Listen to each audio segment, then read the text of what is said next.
Hello दोस्तों। तो आज हम सुनेंगे एक बुद्धिमान किसान की कहानी जो गांव के परिवेश से जुड़ी हुई होगी, जिसे पूरी सुनने के बाद आपका भी किसानों की बुद्धिमानी के प्रति दृष्टिकोण बदल जाएगा। तो चलो कहानी को स्टार्ट करते हैं। बुद्धिमान किसान। एक गांव में गोपाल नाम का किसान रहता था।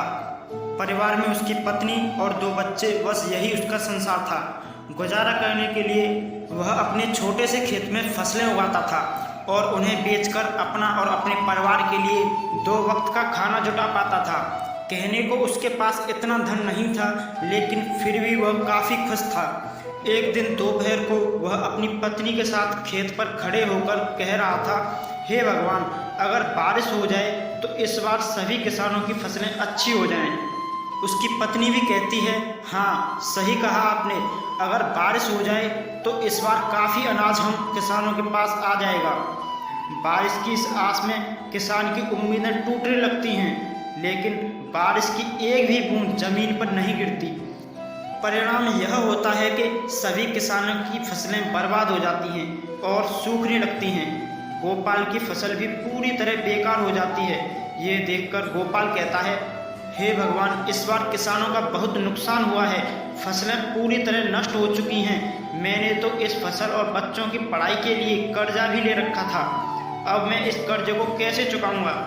यह सुनकर गोपाल की पत्नी गोपाल को सहारा देते हुए कहती है, कोई बात नहीं, अब जो होना था वह तो हो गया। हमारी पड़ोस वाली दीदी कह रही थी संतोष भैया शहर गए हैं, तो हो सके तो आप भी शहर चले जाइए। शहर जाकर थोड़ा पैसा कमा पाएंगे तो कर्जा भी चुका देंगे। यह सुनकर गोपाल कहता है, हाँ, अब मेरे पास केवल 2 ही रास्ते हैं, या तो मैं शहर जाकर थोड़ा पैसा कमा लूँ या फिर खेत बचा लूँ। लेकिन मैं खेत बेचना नहीं चाहता, क्योंकि हमारे पालन पोषण का यही एकमात्र सहारा है। बाद में गोपाल और उसकी पत्नी दोनों मिलकर गोपाल के शहर जाने को ही उचित समझते हैं। अगली सुबह गोपाल शहर जाने की तैयारी करता है। वह अपनी पत्नी से कहता है, सुनो, मैं खाली हाथ शहर जा रहा हूँ। कोशिश पूरी करूँगा कि मैं कहीं अच्छा सा काम ढूंढ लूँ और थोड़ा पैसा कमा लूँ। जैसे ही कुछ पैसे हो जाएंगे मैं तुम्हें खुद खर्चे के लिए भिजवा दूँगा। तो गोपाल की पत्नी कहती है, आप मेरी और बच्चों की चिंता मत कीजिए, हमारा खर्चा ही कितना है, और फिर बाद में कुछ दिनों के लिए मैं मायके भी ले आऊँगी। आप अपना ध्यान रखिए और शहर जाकर पैसे कमाइए। गोपाल के जाते वक्त गोपाल की पत्नी उसे कुछ पैसे देती है। यह देखकर गोपाल कहता है, यह पैसे कहाँ से आए? गोपाल की पत्नी कहती है, मैंने थोड़ा थोड़ा करके यह पैसे जमा किए थे अपने बुरे वक्त के लिए। अब शायद इनका सही वक्त आ चुका है। यह लीजिए, रखिए। अब गोपाल थैला उठाता है। इसी बीच उन पैसों को रख लेता है और शहर के लिए रवाना हो जाता है। शहर पहुंचकर वह काम ढूंढना शुरू करता है, लेकिन पूरी दोपहरी काम की तलाश करते करते वह थक जाता है, लेकिन काम नहीं मिलता है। इसके बाद वह एक बगीचे में जाकर पेड़ की छांव में बैठ जाता है। वह उस पेड़ के नीचे बैठकर अपना कुछ समय व्यतीत ही कर रहा होता है। तभी वहीं पास में 2 जेब कतरे आपस में बात कर रहे होते हैं और उनमें से एक जेब कतरा कहता है, सुनवे चंगुल, 3 दिन से कोई भी मुर्गा हाथ नहीं लगा है, लगता है इसके पास काफ़ी माल है, इस बार खाली हाथ लौटकर नहीं आना होगा। तो दूसरा कहता है, सही कहा मालिक, आपकी निगाहें तो बहुत तेज हैं, अब चल जा, तारीफ मत कर, अपने काम पर लग जा। मैं इसे बातों में उलझा लूँगा और तू इसका थैला लेकर 1 9 11 हो जाना। मालिक, वह सब तो ठीक है, लेकिन 1 9 11 नहीं, 2 9 11 होना है। तो जेब कतरों का मालिक कहता है, बकवास बंद कर और काम पर लग जा। इनमें से एक जेब कतरा गोपाल के पास जाकर उससे बातें करने लगता है। अरे श्याम बाबू, कैसे हो? बड़े दिनों के बाद दिखाई दे रहे हो। अरे भाई, आप कौन? मैं तो आपको जानता ही नहीं हूँ, और आप मेरा नाम श्याम बाबू नहीं, मेरा नाम गोपाल है।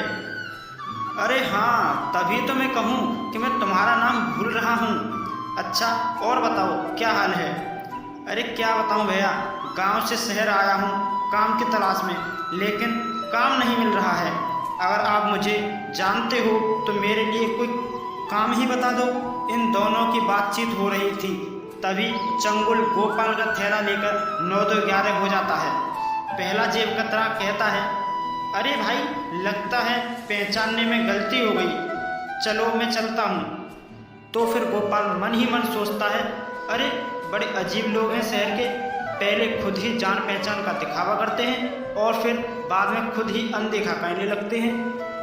इतने में गोपाल की नज़र अपने थैले की ओर पड़ती है, लेकिन वहाँ पर थैला न देखकर वह काफ़ी निराश हो जाता है और कहने लगता है, शहर के लोग तो बड़ा ही निर्दयी हैं, गरीब के थैले को भी नहीं छोड़ते। वह भगवान से प्रार्थना करता है कि हे भगवान, वही उसकी मदद करें।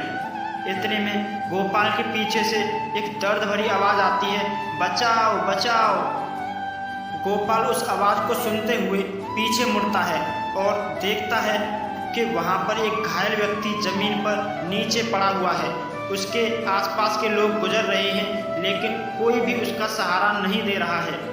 तो फिर गोपाल तुरंत जाकर उस व्यक्ति को बैठाता है और उसकी घायल स्थिति को देखकर तुरंत हॉस्पिटल ले जाने का इंतजाम करता है।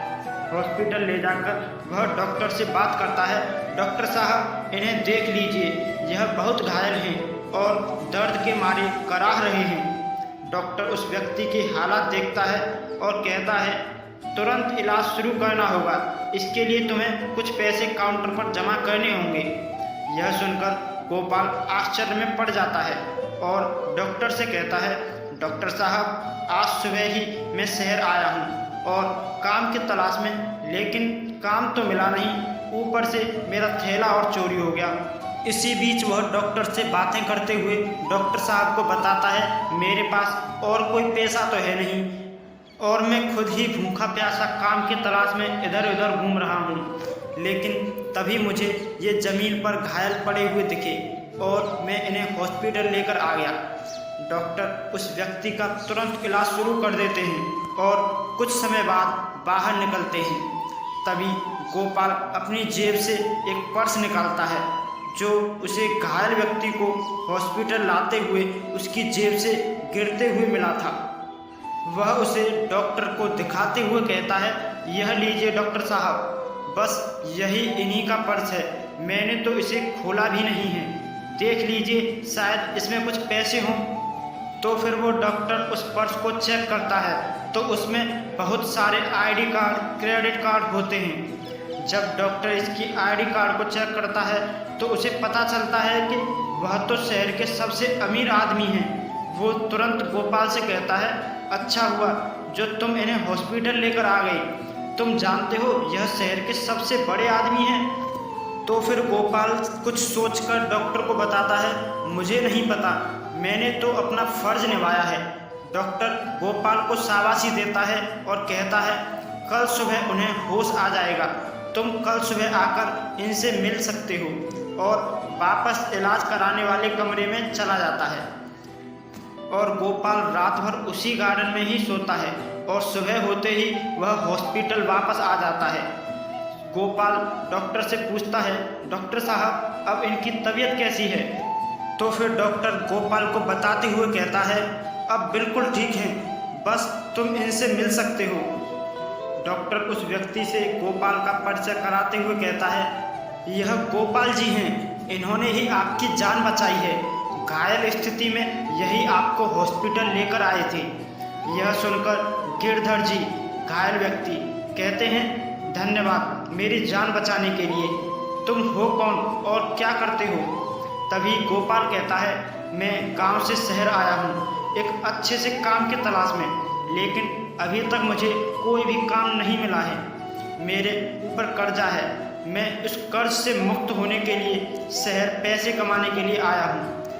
गिरधर जी यह सोचकर हैरान हो जाते हैं कि यह व्यक्ति इतनी परेशानी में होते हुए भी मुझे अस्पताल लेकर आया है। वह कहते हैं, मुझे यह जानकर अच्छा लगा कि इस समय में भी तुम जैसा अच्छा और ईमानदार इंसान है। एक काम करना, कल मेरी छुट्टी है तो तुम कल सुबह ठीक उसी समय आना, मेरे पास तुम्हारे लिए काफ़ी अच्छा काम है। गोपाल शुक्रिया अदा करता है और वहाँ से चला जाता है और अगले दिन ठीक उसी समय हॉस्पिटल पहुँचता है। हॉस्पिटल से वे दोनों गिरधर जी के घर के लिए रवाना हो जाते हैं।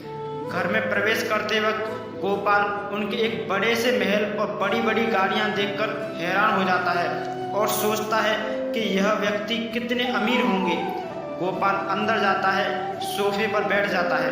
तभी गिरधर जी नौकर से उनके लिए पानी और खाना लाने के लिए कहते हैं। गिरधर जी कहते हैं, गोपाल तब तक तुम कुछ खा पी लो, मैं अभी 15 मिनट में आता हूँ। गोपाल खा पी कर थोड़ा आराम करता है।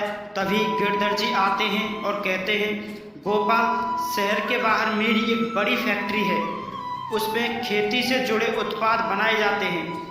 खाने पीने का कोई झंझट नहीं है, वहाँ पर तुम्हें खाने पीने को सब मिलेगा, रहने को घर मिलेगा। अगर तुम सहमत हो तो बस उस काम को कर सकते हो। गोपाल कहता है, यह तो मेरे लिए बहुत ही अच्छी बात है, वैसे भी मैं एक किसान हूँ, खेतीबाड़ी के बारे में मुझे बहुत अच्छे से पता है, मैं इस काम को अच्छे से कर पाऊँगा। गिरधर जी कहते हैं, तुम चाहे तो अपने परिवार को भी वहाँ लाकर रह सकते हो। गिरधर जी गोपाल को कुछ पैसे देते हैं जिससे वह अपने कर्ज को चुका पाए। फिर गोपाल अपने गांव जाता है और अपने कर्जे को पूरी तरह चुका देता है और अपने परिवार के साथ शहर लौट आता है। गिरधर जी गोपाल के दोनों बच्चों की पढ़ाई का खर्चा भी खुद ही उठाते हैं और उनके खाने पीने का और रहने का भी ख्याल रखते हैं। और अब गोपाल भी खूब मन लगाकर फैक्ट्री में काम करता है और खुशी खुशी अपने परिवार के साथ रहता है। अब गोपाल पूरी तरह आज़ादी महसूस करता है और अपने मालिक का शुक्रिया अदा करता है। दोस्तों, मुझे उम्मीद है आपको ये कहानी बहुत ही ज़्यादा पसंद आई होगी। तो दोस्तों, अगर आपको ये कहानी अच्छी लगी हो तो वीडियो को लाइक और ऐसी ही रोचक कहानियाँ सुनने के लिए हमारे चैनल को सब्सक्राइब कर लीजिए। तो दोस्तों, चलते हैं और मिलेंगे किसी और इंटरेस्टिंग कहानी में। तब तक के लिए tata, bye bye, take care.